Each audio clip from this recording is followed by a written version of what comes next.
Item ಯಾವುದೇ ಇರಲಿ try ಮಾಡಿ ಆಚಿ ಚಿಕನ್ ಮಸಾಲಾ. ಆಚಿ ಚಿಕನ್ ಮಸಾಲಾ. ಸ್ಯಾಂಡಲ್ವುಡ್ನ ತಾರೆಯರು ಸೋಷಿಯಲ್ ಮೀಡಿಯಾ ವಿರುದ್ಧ ತಿರುಗಿ ಬಿದ್ದಿದ್ದಾರೆ. ಅತಿ ದೊಡ್ಡ ಅಭಿಯಾನವನ್ನ ಶುರು ಮಾಡಿದ್ದಾರೆ. ಕಾರಣ ಹೆಣ್ಣು ಮಕ್ಕಳನ್ನ ತೋರಿಸುವ ಪರಿಯ ಬಗ್ಗೆ ಅವರು ಪ್ರಶ್ನೆ ಮಾಡ್ತಿದ್ದಾರೆ. ಈವೆಂಟ್ಗಳಿಗೆ ಹೋಗಕ್ಕಾಗ್ತಾ ಇಲ್ಲ, ಸಿನಿಮಾ ಪ್ರಮೋಷನ್ಗಳಲ್ಲಿ ಭಾಗಿಯಾಗಕ್ಕಾಗ್ತಿಲ್ಲ, ನಮ್ಮನ್ನ ತೋರಿಸೋ ರೀತಿ ಬಹಳ ಕೆಟ್ಟದಾಗಿದೆ ಅಂತ. ಡಿಜಿಟಲ್ ಮಾಧ್ಯಮ ಬಂದ ಬಳಿಕ ಮೊಬೈಲ್ ಜಾಸ್ತಿ ಆಗ್ಬಿಟ್ಟಿದೆ. ಎಲ್ಲರ ಕೈಯಲ್ಲೂ ಮೊಬೈಲ್ ಇದ್ದೇ ಇರುತ್ತೆ, ಅದರಲ್ಲಿ ಶೂಟ್ ಮಾಡ್ತಾರೆ. ಮಾಧ್ಯಮ ಜವಾಬ್ದಾರಿ ಅರಿತವರೆಲ್ಲ ಸರಿಯಾಗಿ ನಡ್ಕೊಳ್ತಾ ಇದ್ರು. ಬಟ್ ಈಗ ಮಾಧ್ಯಮದ ಜವಾಬ್ದಾರಿ ಇಲ್ಲದೆ ಸೋಷಿಯಲ್ ಮೀಡಿಯಾಗೆ ಜೋತು ಬಿದ್ದು ಒಂದೊಂದು ಅಕೌಂಟ್ಗಳನ್ನ ಓಪನ್ ಮಾಡೋ ಮೂಲಕ ಮೊಬೈಲ್ನ ಯೂಸ್ ಮಾಡ್ತಾ ಹಿಂಗ ಬೇಕು ಹಂಗೋ ಚಿತ್ರೀಕರಣಗಳು ಆಗ್ತಾ ಇದೆ ಅಂತ.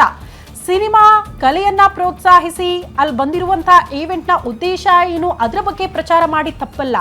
ಆದರೆ ಹೆಣ್ಣು ಮಕ್ಕಳು ಬಂದಿರ್ತಾರೆ, ಅವರನ್ನ ಕೆಟ್ಟದಾಗಿ ತೋರಿಸೋದನ್ನೇ ನಿಮ್ಮ ಉದ್ದೇಶ ಇಟ್ಕೊಂಡು ಬರೋದು ಯಾಕೆ ಅನ್ನೋದನ್ನ ಪ್ರಶ್ನೆ ಮಾಡ್ತಿದ್ದಾರೆ. ಇದರಿಂದ ನಮಗೆ ಮುಜುಗರ ಆಗ್ತಾ ಇದೆ. ಅಸಭ್ಯವಾಗಿ ವರ್ತನೆ ಮಾಡುವಂತಹ ಪತ್ರಕರ್ತರಿಂದ ಇಡೀ ಪತ್ರಕರ್ತರ ವರ್ಗಕ್ಕೆ ಅವಮಾನ ಆಗ್ತಾ ಇದೆ. ದಯವಿಟ್ಟು ಹಂಗ ಮಾಡಬೇಡಿ ಅಂತ ನಟಿಯರು ಮನವಿ ಮಾಡ್ಕೊಳ್ತಿದ್ದಾರೆ. ಈಗ ಫಿಲಂ ಚೇಂಬರ್ನ ಗಮನಕ್ಕೂ ಕೂಡ ತಂದಿದ್ದಾರೆ, ಅಲ್ಲೂ ಕೂಡ ಕ್ರಮ ಆಗಬೇಕು. ಇಫ್ ಸಪೋಸ್ ಅಲ್ಲಿ ಕ್ರಮ ಆಗದೆ ಹೋದ್ರೆ ಸೋಷಿಯಲ್ ಮೀಡಿಯಾದಲ್ಲಿ ಮತ್ತೆ ಇಂಥ ವಿಡಿಯೋಗಳು ಫೋಟೋಗಳು ಹರಿಬಿಟ್ರೆ ಖಂಡಿತ ಬೇರೆ ರೀತಿಯ ಹೋರಾಟವನ್ನ ನಾವು ಪ್ರಾರಂಭ ಮಾಡ್ತೀವಿ ಅನ್ನುವಂಥ ಎಚ್ಚರಿಕೆಯನ್ನ ಕೂಡ ನಟಿಯರು ಕೊಡ್ತಿದ್ದಾರೆ. ಹಾಗಾಗಿ ದಯವಿಟ್ಟು ಪತ್ರಕರ್ತರಾಗಿ ನಿಮ್ಮ ಜವಾಬ್ದಾರಿ ಏನಿದೆಯೋ ಅದನ್ನ ತೋರಿಸಿ.